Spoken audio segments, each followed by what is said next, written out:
Bonjour et bienvenue à ce bulletin de nouvelles de Masquinongé Média, semaine du 22 juin. Cette semaine, on débute avec Luc Duchesne qui rencontre Sébastien Langevin qui est coordonnateur de tourisme Masquinongé. Mesdames et messieurs, je suis en présence de Sébastien Langevin, qui est le coordonnateur de tourisme Masquinongé. Et avec lui, on va sans doute savoir les nouvelles tendances, les nouvelles activités à voir dans notre MRC. Monsieur Langevin, merci beaucoup d'accepter cette entrevue. Oui, Plaisir. oui, ben justement, là, en ce moment, tourisme Masquinongé, est-ce qu'on a des mandats, justement, comment qu'on gère le tourisme dans une MRC comme celle-ci? En fait, Tourisme Masquinongé, c'est un OBNL qui a été mis en place, un partenariat, si on veut, entre la MRC, donc des élus et des entreprises touristiques de la région pour assurer la promotion et le développement touristique de la région, la gestion également du bureau d'information touristique qui est situé à la halte routière sur l'autoroute 40 à Masquinongé.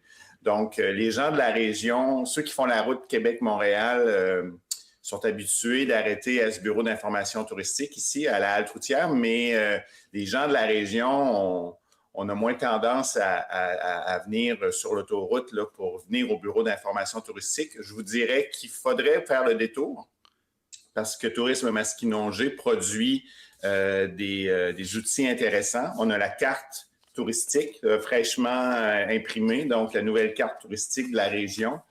Et également, on a différents dépliants sur toutes les régions du Québec. Donc, on n'a pas juste le guide touristique de la Mauricie, on a les guides touristiques de toutes les régions au Québec. Pour la MRC de Masquinongé, excusez-moi, je vous... Non, il n'y a aucun problème, allez-y. Pour la MRC de Masquinongé, ce qu'on peut parler pour la saison qui s'en vient, on a évidemment la route des alcools, qui est notre produit phare, si on veut, dans la région. On a 7 producteurs d'alcool, vin d'érable et bière. Donc, c'est vraiment un road trip là, qui gagne en popularité année après année. Et ça, cet événement-là est là depuis combien de temps environ? Ça fait 3 ans, la route des alcools. Puis ça se fait, c'est pas un événement, là, c'est vraiment, on peut faire ça tout l'été. Les producteurs là, sont ouverts, ils ont des heures d'ouverture sur leur site web ou sur leur page Facebook. Donc, il est possible là, de planifier là, durant les week-ends là, des visites des 7 producteurs de la région. Mm-hmm. Il y a, je peux peut-être les nommer là, rapidement, là, Microbrasserie Nouvelle-France, évidemment, Saint-Alexis, Ferme du Loup à Saint-Paulin, Vignoble Prémont, Saint-Angèle-de-Prémont, Vignoble et Domaine Beauchemin et Brasserie Dépareillée à Yamachiche, Domaine Gélina à Saint-Sévère, Domaine autour de table à Saint-Mathieu-du-Parc. OK. Est-ce que c'est une activité où il faut absolument s'inscrire ou on a simplement besoin d'aller sur place et automatiquement il y a un guide qui vous accueille et vous montre justement vous dit où aller exactement? Parce que Ouais, la route des alcools, non, pas besoin de s'inscrire. Chaque endroit, comme je disais tout à l'heure, on vérifie les heures d'ouverture. Parfois, en début de semaine, ils sont peut-être pas ouverts, mais chaque producteur a ses heures d'ouverture, puis ils sont prêts à accueillir des gens là, pour faire des dégustations, puis expliquer comment ils travaillent. Parfait. Donc, est-ce que vous avez d'autres activités à nous suggérer pour cet été? Mais avant d'aller plus loin, Oui, je voulais vous allez-y. parler aussi, si vous venez nous voir au bureau d'information touristique, on peut vous remettre la carte Masqui découverte 10 c'est une carte qui est échangeable dans 25-30 commerces et attraits touristiques de la région. Donc, par exemple, si vous planifiez de faire la route des alcools, cette carte-là, elle est échangeable chez les 7 producteurs. Donc, si vous faites des achats, ça peut être intéressant d'avoir un petit rabais de 10 mais aussi en plein d'autres endroits, boulangerie, il y a plein d'autres endroits dans la région qui l'acceptent. Donc, vous pouvez venir nous voir ici. Pour les autres activités à faire cet été, écoutez, le passerelle du lac Saint-Pierre, on a 2 magnifiques passerelles à Louisville et Yamachiche. Celle de Louisville, on l'appelle Pointe-à-Caron, la passerelle Pointe-à-Caron, elle vient d'être complètement rénovée, d'être réouverte. Donc, c'est la 2e plus longue passerelle au Québec. Donc, pour Wow. les amateurs d'observation d'oiseaux, ornithologie, aussi pour juste aller faire une petite promenade en nature, même avec le chien en laisse, c'est possible. Donc, du côté de Louisville, passerelle Pointe-à-Caron, le stationnement est en avant du camping Marina Louisville. Également, Saint-Alexis-des-Monts est aussi un pôle là, touristique là, très intéressant. En plus des pourvoiries, des auberges, comme je disais tout à l'heure, la microbrasserie Nouvelle-France, mais il y a aussi un petit endroit très intéressant qui s'appelle Herboristerie Renaissance. Euh, c'est des jardins qu'on peut visiter avec des plantes, des fleurs, des plantes médicinales. Ça peut être des visites guidées aussi où ce que Karine, la propriétaire, explique qu'est-ce qui peut être fait avec les différentes herbes, les plantes qu'elle a dans ses jardins. Donc, une sortie très intéressante, éducative et qui fait un peu originale. Et Yamachiche, c'est un autre pôle touristique là, très fréquenté, si on veut, là, de la région, avec le vignoble, avec le rieur sanglier, avec les couleurs de la terre, évidemment, la ferme Les Couleurs de la Terre, la fameuse poutine là, qui est très populaire là, depuis plusieurs années. Saint-Mathieu-du-Parc, en terminant, un autre pôle touristique majeur. Évidemment, l'étoile Michelin qu'a eu récemment l'auberge Saint-Mathieu, là, ça en vaut pour beaucoup. Par contre, bon, un restaurant avec une étoile Michelin, c'est peut-être pas dans le budget de tout le monde. Ça dépend vraiment de si vous y allez en famille. Si vous y allez en famille, ça risque de coûter pas mal plus cher, là. Mais l'auberge Saint-Mathieu, à côté, ils ont le comptoir de l'auberge. Donc, le comptoir de l'auberge, c'est une façon, si on veut, d'y avoir accès, mais à un moindre coût. Mhm. Donc, comptoir de l'auberge, donc un petit bistrot bien sympathique avec vue sur terrasse sur le lac. Donc, peut être très intéressant. Wow. Mais à Saint-Mathieu, il y a évidemment Casse-Croûte chez Mélo avec leur fameuse soirée tacos là, durant l'été. Il y a également la petite place des Arts là, qui est notre seul centre d'exposition, là, notre seul endroit d'exposition culturelle dans la MRC qui offre des expositions là, tout l'été. Puis, évidemment, le parc récréo-forestier de Saint-Mathieu-du-Parc, là, où il est possible là, d'aller faire des randonnées. Aussi, ils ont divers équipements là, en location là, si on veut faire des activités sportives extérieures. Parfait. Et vous, Monsieur Langevin, en tant que coordonnateur, là, je sais que vous avez sûrement des activités de votre côté. Est-ce qu'il y a une activité en particulier que vous avez testée, que vous avez faite? Hey, ça, c'est mon coup de cœur personnel. Je vous le conseille fortement, là. Ben là, je voudrais pas faire de favoritisme. Ouais, j'avoue que je vous arrive avec une question pas mal épineuse, là. Non, c'est correct. C'est sûr que moi, quand je suis allé à la ferme du Loup à Saint-Paulin pour la dégustation des acères, là, qu'on appelle des vins qui sont faits à base de sève d'érable, puis avec les explications de Patrice et de Clara, là, les propriétaires, là, ça a été vraiment une activité, je dirais, ils sont très généreux. Ça a été vraiment une belle rencontre. Bon, on est dans l'alcool maintenant. Si j'essaie d'aller dans une activité un peu plus plein air, je vous ai parlé tout à l'heure de la Pointe-à-Caron. La Pointe-à-Caron, il y a la passerelle, mais également un endroit qui est un peu méconnu, c'est la plage. On peut prendre un petit sentier de côté qui mène à une magnifique plage de sable sur le lac Saint-Pierre. Puis, il n'y a presque pas de monde, là. C'est vraiment très méconnu. Donc, moi, j'étais là avec mon chien là, faire des belles promenades. Là, puis, c'est tranquille. Puis, c'est une plage. On peut amener une chaise de plage, puis s'asseoir. Puis, c'est vraiment un endroit qui était très, très peu connu, très peu fréquenté dans la région. Bon, écoutez, les gens qui nous écoutent prennent des notes en ce moment, j'en doute pas. Là, justement, tu sais, vous avez mentionné tout à l'heure qu'on peut venir voir, on peut venir vous demander conseil au Oui. kiosque de tourisme Masquinongé. La dernière fois, lorsque j'ai tenté de vous contacter pour l'entrevue hors d'onde, ça avait l'air achalandé. Les gens s'arrêtent pour pouvoir discuter. Et n'hésitez pas, je pense que c'est un bon avis aux gens de venir voir parce que là, l'été est là devant nous. Il y a possibilité de pouvoir aller faire des activités. C'est un gros highlight à ne pas manquer, là. Ben, le bureau d'information touristique, nous, à la halte routière, ici, c'est très achalandé. On est une des haltes routières les plus achalandées au Québec. Notre bureau d'information touristique est très grand. On a une boutique de produits locaux, une grande boutique de produits locaux de partout dans la région. Puis, durant l'été, on est 7 jours sur 7. On a une équipe, là, on a des étudiants là, qui se greffent à l'équipe durant l'été. C'est ouvert tous les jours, donc vous pouvez venir nous voir, puis venir poser vos questions, puis demander des suggestions d'endroits où aller, puis avoir votre petite carte de rabais de 10 là, Ça dans en vaut des... vraiment la peine, là. Oui. Oui, ben justement, vous parliez de produits locaux que vous aviez en vente dans votre halte routière. Est-ce que vous avez est-ce que vous avez une liste de ceux-ci pour donner l'eau à la bouche à nos auditeurs? Ah, ben écoutez, on a toutes les farines et céréales ben, évidemment, la farine de sarrasin, là, c'est un produit très, très, très identitaire de la région, mais toutes les farines et céréales du Petit Moulin à Yamachiche. On a également plusieurs produits de l'érablière La Douceur de Saint-Justin, notamment les petits pois de Saint-Justin, là, qui sont assez connus.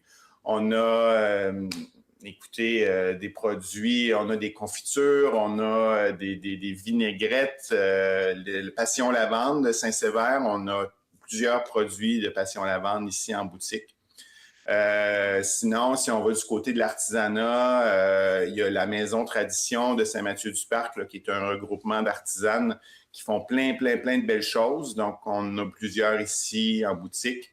On a aussi évidemment, il y a beaucoup de tisserandes dans la région. Là. On a des napperons, des Catalognes, des nappes, vraiment plein de trucs là, qui peuvent un peu des métiers ou des traditions un peu qui se perdent. Là. Donc, si vous cherchez une Catalogne que avait l'habitude de faire votre grand-mère, là, ben, on en a, nous, ici.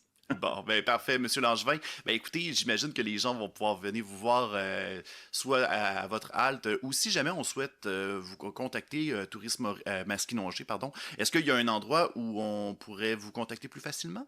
tourismemasquinongé.com sur notre site web. Donc, il y a toutes les informations du Bureau d'information touristique. Il y a aussi des fiches sur tous les attraits de la région.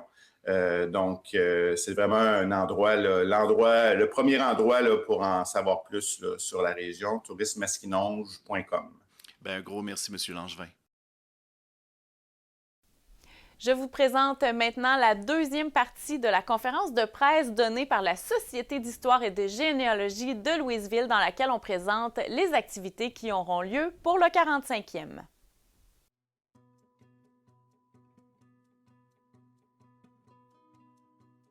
On est donc arrivé à retenir deux activités.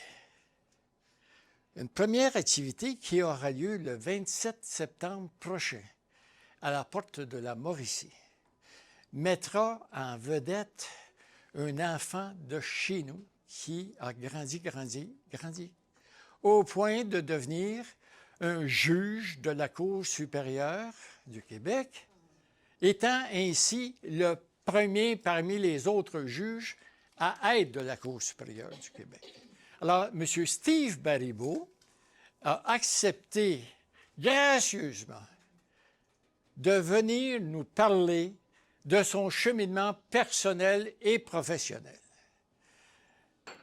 Comme je suis un étrange, je n'ai pas connu Steve, mais on me dit que c'est quelqu'un qui a la parole beaucoup plus facile que moi.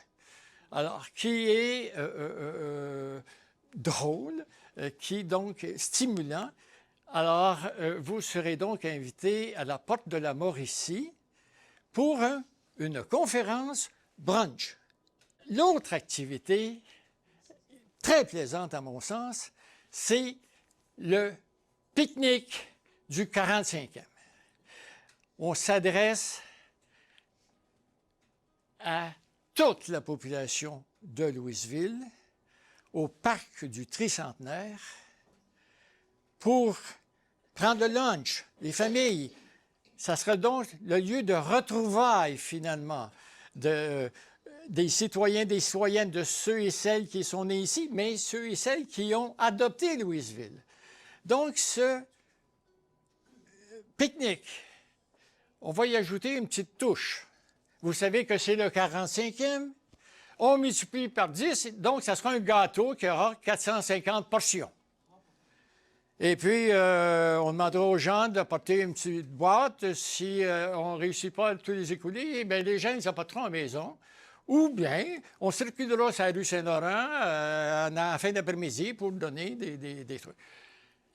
Mais j'ai tellement espoir qu'il y ait plein de monde qui s'en viennent au quadrilatère parce qu'il y aura un paquet d'activités. Un paquet d'activités, ça veut dire, donc, le centre des retrouvailles. Hein? Ça veut dire les photos d'école. On parlera aux gens, apportez vos photos de troisième année B, et ainsi de suite. On dira aux gens de venir jaser avec les amis à qui on n'a pas parlé depuis 30 ans, peut-être. Bon. Il y aura un mur du souvenir. Le mur du souvenir, ça sera peut-être un 25 pieds, du papier, et ça sera le legs que les gens laisseront à la Société d'histoire et à Louisville. Les souvenirs, mon plus beau souvenir de Louisville, c'est signé, c'est Paul La Tendresse, ainsi de suite, ainsi de suite. Donc, on se livre, hein? Puis on fournira les crayons, hein? Il n'y a pas de problème. Pour les enfants, ça sera « Dessine-moi ce que tu trouves le plus beau à Louisville ». Alors, il y aura cette dimension-là. Il y aura la galerie des disparus, l'exposition de photos. Vous savez, de plus en plus, on ne lit pas beaucoup. Mais des fois, on dit tout le temps qu'une image vaut 1000 mots. Donc, on va tâcher de faire lire les gens à venir voir les grands disparus. Qui sont les grands disparus? Bien, c'est le Windsor, c'est le Couvent, c'est le Miss Louisville, c'est ceux qui ont malheureusement disparu, soit par démolition, comme la maison de M. Lucien Bélan, coin Saint-François-Xavier et Saint-Laurent, qui était une merveille, aussi belle que le sang Saint-Laurent maintenant. Alors, on a démoli le patrimoine un petit peu à certaines occasions. C'était peut-être pas dans le même ton que ça l'est maintenant. Parce que vous savez, dans la mission de la Société d'histoire et de généalogie, bien sûr, c'est de sensibiliser les gens à l'histoire, c'est d'inviter les gens à s'occuper de la généalogie de leur famille, mais c'est aussi de prendre soin du patrimoine bâti, de le préserver et de le promouvoir aussi. Alors, ça devient une pièce importante du futur de Louisville. Je le dis à mon maire parce que ce n'est pas la première fois qu'on se parle sur ce sujet-là. Hein? Bon. Alors, le tourisme, un des premiers volets du tourisme à Louisville, c'est justement notre patrimoine.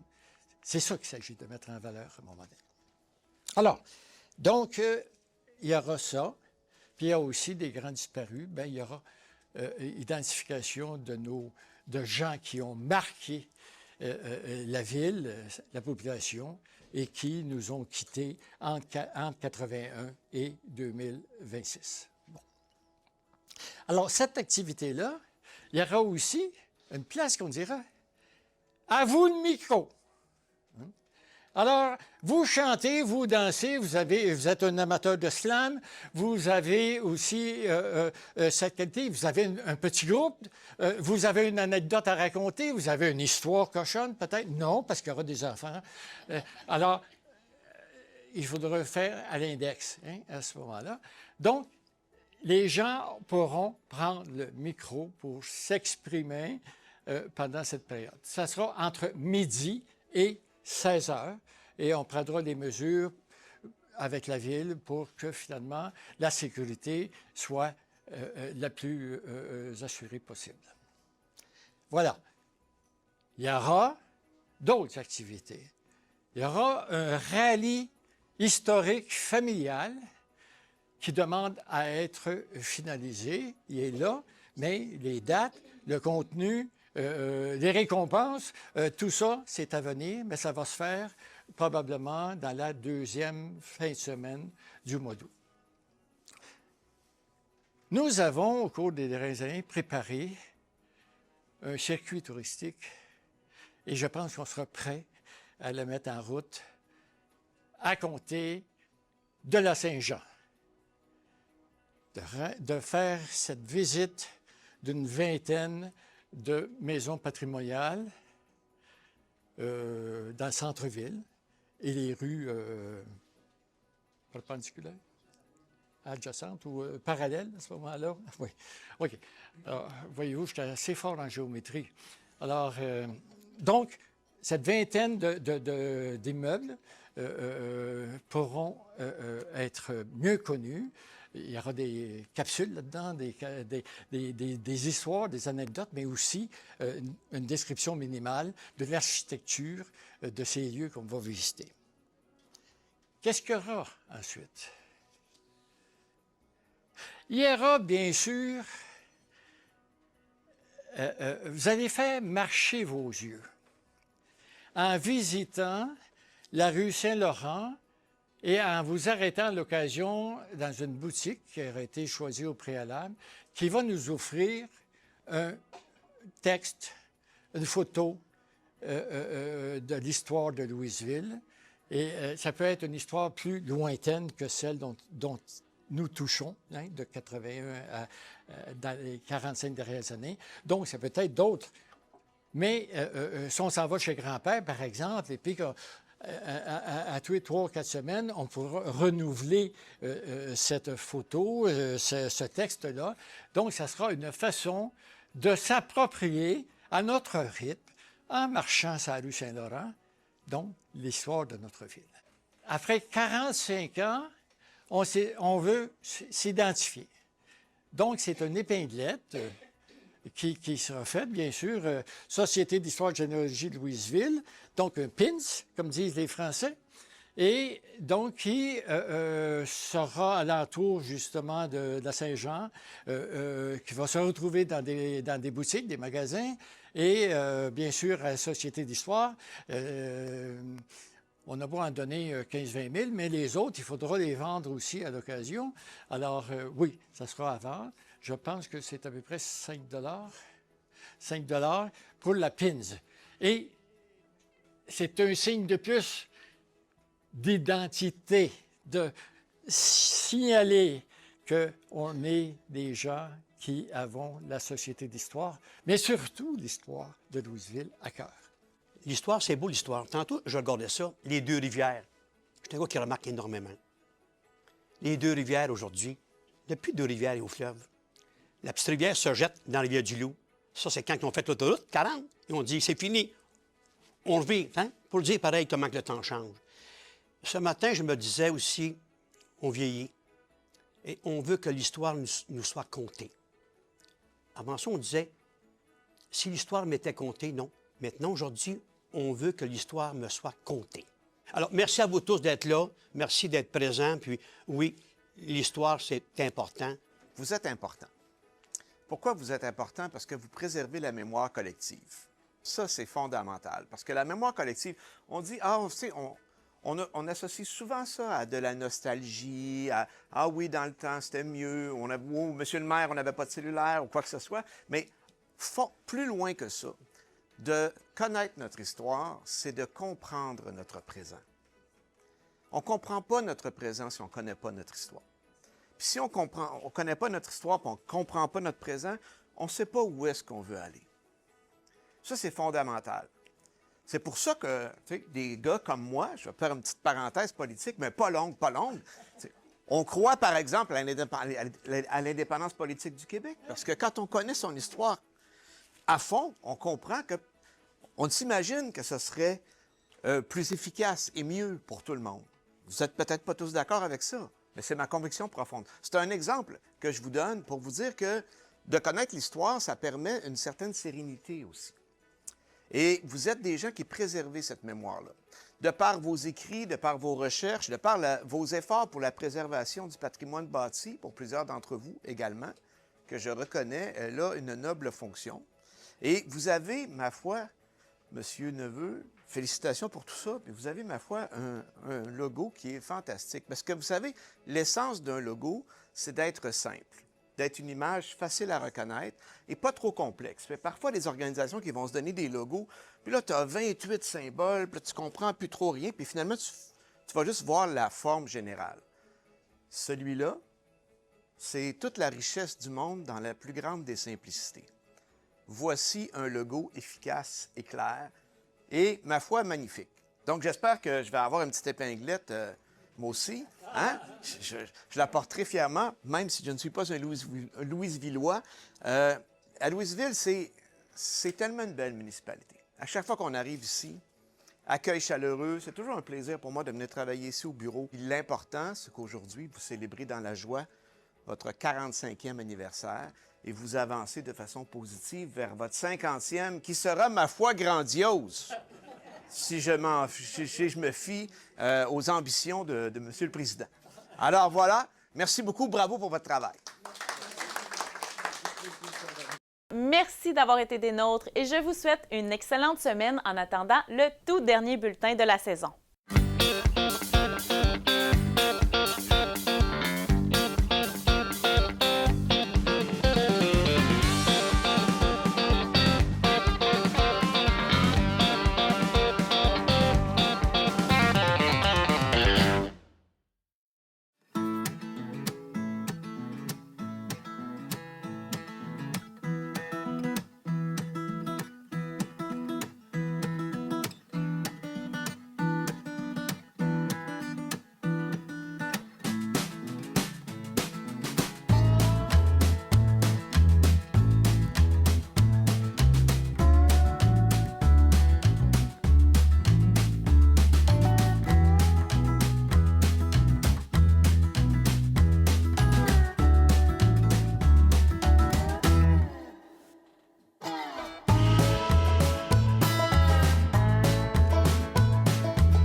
Bonjour à tous, Simon Allaire, député de Maskinongé à l'Assemblée nationale du Québec. Pour moi, c'est vraiment une belle fierté de m'associer à Maskinongé Média. Vous savez, la télé communautaire joue un rôle primordial. Enfin, une télévision communautaire qui est là pour faire rayonner notre monde. C'est ce qu'on veut, c'est ce qu'on souhaite. Dans un créneau qui était pas couvert nécessairement, en fait, par les médias traditionnels. Je trouve ça extraordinaire. Pour moi, c'est vraiment, mais vraiment une très belle fierté. Puis je souhaite longue vie à Maskinongé Média.